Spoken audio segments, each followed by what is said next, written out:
சட்டமன்ற உறுப்பினராக இருக்கு, அமைச்சராக இருக்கு. அந்த ஒரு முதலமைச்சருக்கு என்ன மாதிரி பணியாற்றுறது, அது நானே முதலமைச்சராக இருந்து நானே வந்து இன்னொரு முதலமைச்சர் சரி எனக்கு பிடித்த பெருத்த ஆதரவு நான் அப்படி 54% இருந்தது, அவருக்கு வெறும் 4 அதையும் பொறுத்து கொண்டுதான் நான் துணை முதலமைச்சர் வேண்டாம் என்று சொல்லிதான் அமைச்சரே வேண்டாம் என்று சொன்னேன்.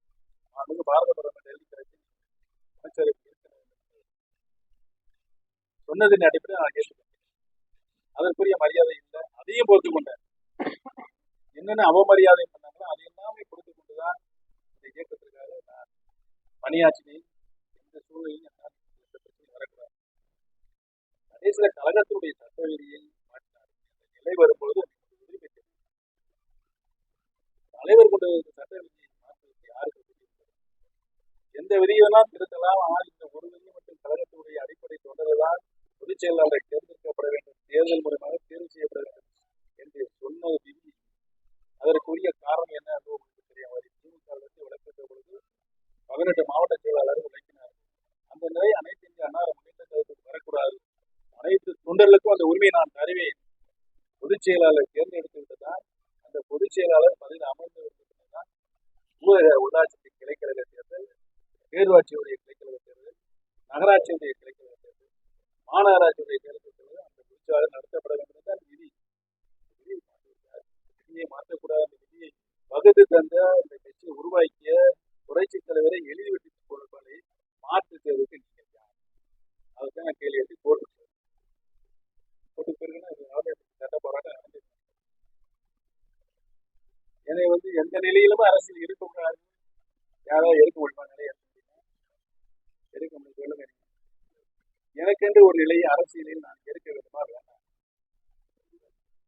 தலைவரும் அல்ல, அம்மாவும் கட்சியை உருவாக்கிய தலைவர் வகுத்து தந்தை சீரழிப்பு. இந்த கட்சியை யாராலும் வெல்ல முடியாத இயக்கமாக கொண்ட நிலையத்தை புரட்சி தலைவர் அம்மாவுக்கு பங்கம் விளைவித்தேன். இந்த இயக்கத்திற்கு எவ்வளவு சோதனை வந்தாலும் வேதனை வந்தாலும் தாங்குகின்ற பொறுமையாக இருந்த பன்னீர்செல்வத்தை அரசியலிருந்து பிரபரம்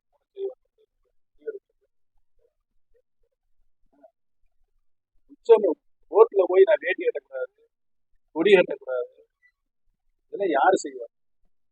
ஒரு முன்னாள் முதலமைச்சராக இருக்கிறேன், கழகத்துடைய உறுப்பினராக இருக்கிறேன். நான் என்ன தவறு செய்தேன் மட்டும் கேட்கிறேன். கட்சியினுடைய வளர்ச்சிக்கோ கட்சியுடைய தொண்டனை கைக்கு அர்ப்பணிக்கிறேன். என்ன தவறு செய்தேன் அது மட்டும் சொல்லுங்க. அரசியல்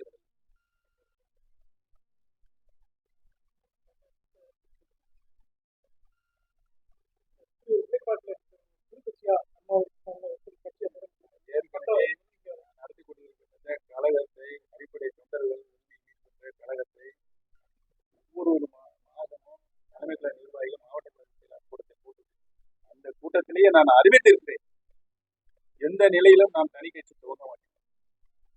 இந்த கழகம் மீட்டெடுத்த உரிமையை அனைத்து இந்திய அன்னார முன்னேற்ற கழகத்துடைய அடிப்படை உரிமைகளை மீட்டெடுப்பதற்காகத்தான் இந்த கழகம் துவக்கப்பட்டது. அதுக்கு நான் உறுப்பினரே சேர்க்கல, இருக்கிறவங்களை வச்சு சட்ட போராட்டம் போட்டு நடத்திருக்கேன்.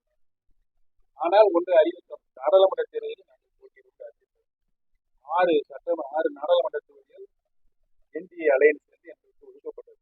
என்னை கூப்பிட்டு 6 நாடாளுமன்றத்தில் இருந்த 36 சட்டமன்ற இருக்கின்ற அங்க இருக்க தலைவர்கள் மாவட்ட கழக செயலாளர் 20 தேர்தல் யாருக்கு வாய்ப்பு கொடுத்தாங்க, பொருளாதார வசதி இல்லை, நாங்கள் பின்னால் பார்த்துக்கிறோம்.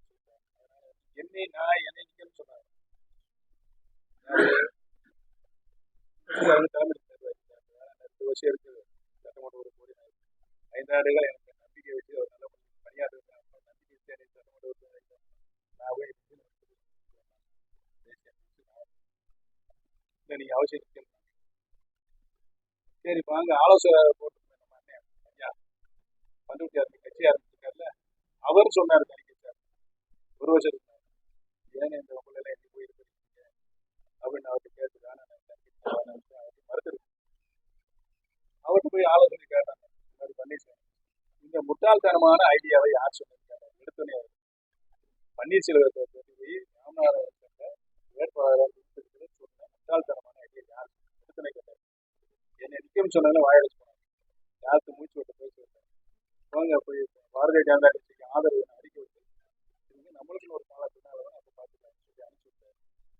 என்னை வீட்டுக்கு வந்து யாரும் சொல்ல அரசியல் நாகரிகம் நான் சொல்லல. விடிய விடிய விடிய விடிய எங்க பையங்களை இருந்த வரையும் கூட்டு வந்து எங்க மறுமொழியை கூட்டு வந்து நீங்க அவசியம் வற்புறுத்தியதன் காரணமாக தான் நாம கடும் வெயில் 12 நாள் தான் இருக்கு. பலாப்பழ சொன்னா இவங்க வேற 6 பள்ளிக்கூடம் கூட்டு வந்தாங்க. இவ்வளவு இம்சையை நீ கொடுக்க தேவையா? காமராஜர் ஐயா வந்து சாத்தூர்ல தோத்துட்டாரு. நாகர்கோயில் நாடாளுமன்றத்தில் இருக்கிறாரு. அண்ணா என்ன சொன்னாரு? பெரிய தலைவர், யாரு பிரச்சாரத்துக்கு போறேன் ஜெயிக்கும் நாடாளுமன்றத்தில் பெருந்தன்மை. அண்ணா எப்படி திராவிட முன்னேற்ற கழகத்தை வளர்த்தாரு? இப்படியா வளர்த்தாரு? சர்வாதிகாரமான வளர்த்தாரு. புரட்சி தலைவர் இப்படியா வளர்த்தாரு? மாண்புமிகு அம்மாவை இப்படியா வளர்த்தாங்க? அவர்கள் அனைவரையுமே அரவணைப்பு, ஜாதிகளை, மதங்களை, அனைத்து மக்களும் சமநிலையில் தானே கட்சியை வளர்த்தார்கள். நாங்களும் அப்படி சொன்னாலும் அவர் அம்மா தானே கேட்டாரு. பன்னீர்செல்வம் என்ன தவிர என் மகன்கள் என்னுடைய வாரிசுகள் யாருக்கும் அவசியம் 38 இடம் போட்டி ஒரே ஒரு இடம் ஜெயிக்குது நாடாளுமன்றத்தில். வேண்ட நாடாளுமன்றம் எவ்வளவு நாங்கள் கஷ்டப்பட்டோம் கொண்டு வர. பாரத பிரதமர் தெருவு ஜெயிச்சிருக்காரு. அவருக்கு அமைச்சர் கொடுக்கலான்னு முடிவு பண்ண வருதுக்கு என்ன நடந்த கூத்துலாம் நடந்துச்சு அவங்க தெரியுங்களா? அத்தனை கூத்தியும் நடக்கலாம். அது வரைக்கும் நான் பொறுமையாக இருக்கேன்.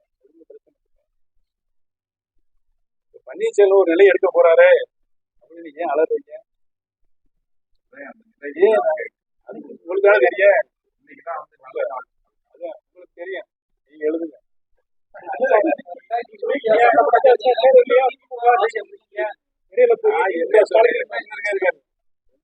வருடமும் பணி நிறைவு சட்டமன்றத்துடைய பணி நிறைவு எதிர்கட்சியில் இருக்கிறது சட்டமன்ற முதலமைச்சர்களின் சபாநாயகர் வாழ்த்து. இந்த நிலையில் தான் நான் சபாநாயகர் நிறைவு நீங்க விட மாட்டீங்க. வெளியே வந்து அடியை விட்டு கீழே இருக்க சட்டமன்ற தலைவர் போற படி சொல்லி விட்டாங்க. இன்னைக்கு இருக்கின்ற மக்கள் என்ன சொல்லி விட்டாங்க? கட்சி பிளவு கட்டு கிடக்கிறது, கட்சி இணையணும். அனுசார் என்னை கூட்டு விட்டாங்க. சொல்ல மாட்டேன். அவரை பத்தி எனக்கு இருக்க அரசியல் அதற்கு முன்னாலே நடைபெற்ற நாடாளுமன்ற தேர்தலில் அவரே சொன்னார், டிடிவி தினகருக்கு ஒரு 20 சீட்டு கொடுங்க, என்னோட பிஜேபி சேர்த்து நான் எடப்பாடி முடியாது, 15 சீட் தர முடியாது, 10 சீட் தர முடியுமா? முடியாது. எத்தனை இடத்துல நீங்க ஜெயிப்பேன்னு கேட்டார். திரும்ப எடப்பாடி 150 இடம் ஜெயிச்சு நான் உங்க இடம் கொடுக்குறேன். ரைட்டு. நான் சொன்ன டிடிவி தினகரன் நாடாளுமன்றத்தில் நடத்த மாட்டார். 2019 சட்டமன்றத்தில் நிற்க மாட்டார். ஆனால் அவர் சொல்ற 10 பேருக்கு வாரிய தலைவர் கொடுக்கணும் கேட்கிறாரு. இவர் என்ன சொல்றாரு? அதெல்லாம் இப்ப ஒரே சொல்ல முடியாது. நீங்க 150 பேர் சீட்டு ஆளுங்கட்சி அவருக்கு முதலமைச்சர் அவருக்கு கொடுக்கலாம்னு கேட்டாரு. முடியாது. நான் போச்சா அதை இப்ப சொன்னார். சொல்லி நீங்கள் நான் சொல்லி சொன்னோம்ல, எடப்பாடி எவ்வளவு சொன்னோம்ல கேட்டாரா? ஆட்சியில பத்தி இப்ப 4 வருஷம் முடிஞ்சு வச்சா, 5 வருஷம் முடிச்சா, இப்ப அவங்க அலைன்ஸ்ல இருக்கிற கூட்டணி அப்படியே தக்க வச்சிருக்காரு. ஒரு ஆளுக்கு இந்த கூட்டணி இப்ப பலமான கூட்டணி, உறுதியா அவங்களே ஜெயிப்பாங்க. நீங்க பிரிஞ்சு இடத்துல எப்படி ஜெயிக்க முடியும் சொல்லுங்க அப்படின்னு என்ன கிடையாது. ஐயா, நான் என்னையுமே நீங்க சினிமா கூட்ட வருவாங்க, கூட்ட வருவாங்க, எடப்பாடி கூட்ட வருவாங்க, பன்னீர்செல்வத்தை கூட்ட வருவாங்க, நான் இப்போ வந்து கூட்ட வரேன். ஏன்னா நான் இந்தியாவோட வெளியே போயிட்டேன். இருந்தாலும் நீங்க கூட்டங்க வந்துட்டேன். கட்சி எனக்கு பெரிய புண்ணியம் வந்து கூப்பிட்டேன். பன்னீர்செல்வம் நான் சொல்லிட்டே இருக்கிறேன். போனோட வரும்போது சொன்னேன், ரொம்ப பேர் வருவாரு, திருமண சொல்றேன்னு சொன்னார். அவர் வர போனாரு. அவர் சொன்னார், கேட்கல. நான் என்ன செய்வேன்? ஏதாவது சங்கர மடத்தை சேர்ந்தலாமா? சொல்லுங்க. இவ்வளவு அநியாயம் மக்களுக்கு பொறுத்து கொண்டு இன்னமும் எங்கேயே உற்சாகம் பண்ணியிருந்த பன்னீர்செல்வம் அரசியல் நிலை என்ன எடுக்கணும்?